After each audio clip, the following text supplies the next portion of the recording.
لاکھوں کروڑوں درود نبی اکرم صلی اللہ علیہ وآلہ وسلم پر اور ان کی آل پر۔ خوابوں کی تعبیر کے ایک نئے ایپیسوڈ کے ساتھ حیات اسلام کے تمام ناظرین کو السلام علیکم ورحمۃ اللہ وبرکاتہ۔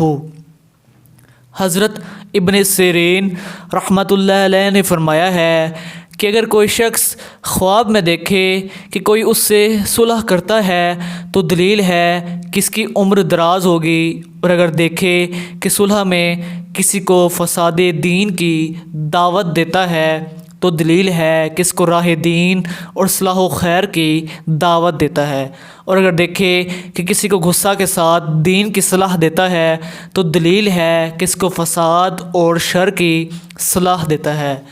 حضرت جعفر صادق رضی اللہ تعالی عنہ نے فرمایا ہے کہ خواب میں صلح کرنا 3 وجہ پر ہے۔